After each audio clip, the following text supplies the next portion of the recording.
Paranormal Penetrators. Hey, it's Jim. We're just enjoying another January day. TRprepper is celebrating 1,000 subs with his Silver Bullet Paranormal Penetrator giveaway. He's undertaken quite a challenge. He's going to manufacture real silver bullets and load them up in real cartridges so that people can defend themselves against zombies, vampires, and werewolves. I already did the fun part of this contest. Check out my movie trailer called Paranormal Penetrators. I hope you'll enjoy that. But TRprepper has a couple things he wanted to know. He wanted to know which would you rather face, zombies, vampires, or werewolves. I would think zombies would be easier to deal with. All you got to do is mechanically disrupt their ability to move. So that should hopefully take them out of the action and they move slow.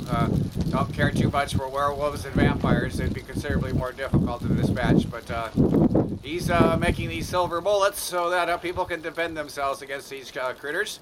It's quite a challenge he's undertaking. I don't know, when he first started this project, he probably thought, oh, this is going to be real easy. I can just cast up some silver bullets using his aluminum molds, but it's not going to be quite that simple. Silver melts at about 1,700 degrees, and as compared to lead that most of us are used to working with, it melts around 700. So I wouldn't recommend trying to pour 1,700 degree metal into an aluminum mold. I'd probably weld that sucker shut like immediately. And another thing about silver, at 1,700 degrees, it might actually be close to becoming incandescent, so you might need to wear welder's glass to protect your eyes from the infrared. Another thing about silver is 1,700 degrees. I don't know, he's going to try to use a steel mold, which I don't know, he might get some success out of that. Iron or steel melts around 2,400 degrees, and he's going to be doing the silver at 1,700. I know he probably will damage the molds because I think the crystal structure of steel alloys, they start changing around that temperature range. But let's see what happens. Wish him the best of luck trying to produce those silver bullets. Another way that's commonly done with like jewelry making is what they call investment casting, where you make a wax pattern of what it is that you want to cast, and then you form that inside a plaster mold, and you could pour the molten metal into the plaster mold after you've melted the wax out of it. It's called lost wax investment casting. My dad, he was a dentist, and he used to make gold inlays and crowns and things like that through the investment casting process.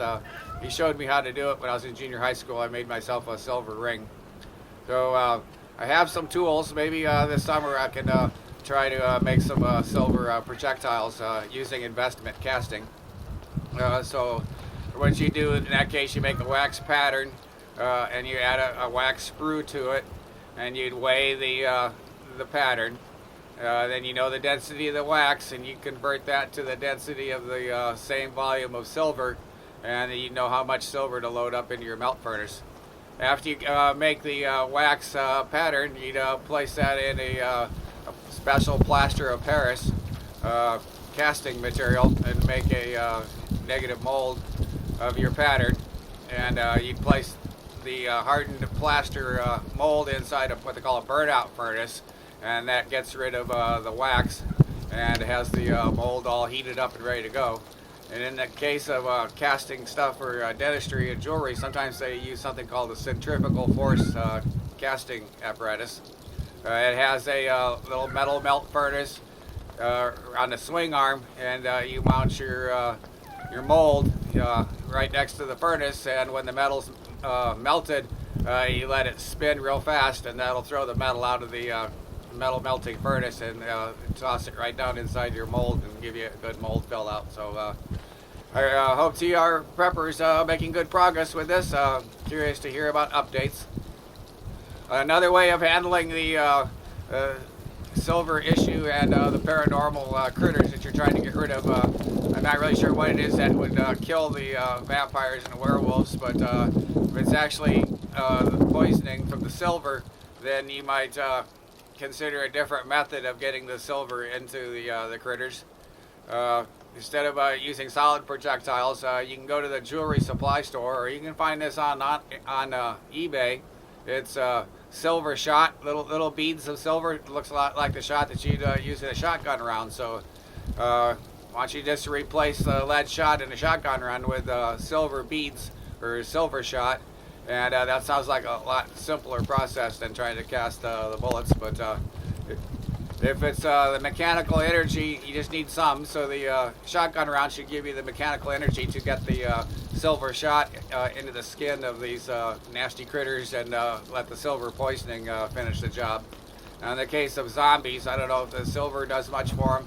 If you just need massive mechanical energy of good firepower, 50 BMG, that take care of zombies. But of course with vampires and werewolves, yeah, you would need some silver. So if you're in a pinch, get some silver shot from the jewelry supply and load it up into some shotgun shells. The Taurus Judge and the 410s, that ought to work pretty good for some close range. But anyway, I wish TRprepper good luck with his effort here of making silver bullets. I think it's going to be a little more complicated than he might first thought, but I'm sure he'll be successful.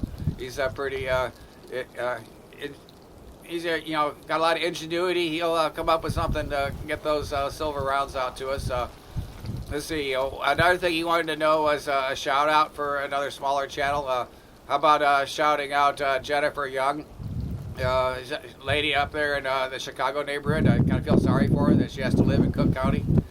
Maybe she and some of those other folks from Illinois will move out of there if they can't get their laws changed. But Jennifer Young just did a series on building her own AR. She's got the lower put together, and now when she gets it together, she'll assemble the upper for her AR, which she's doing it all from scratch parts. So kudos to her for giving that a try, and I can't wait to see her shoot her firearm the first time. So that's the thumbs up for Jennifer Young, shout out channel, and TRprepper. You keep bringing us all those great videos. Congratulations on the 1,000 subs, and we'll catch you guys next time. Be sure to check out my movie trailer, the Paranormal Penetrators. I think you'll get a laugh out of that. So just enjoying this nice weather out here. So you guys take care. It's Paranormal Penetrators.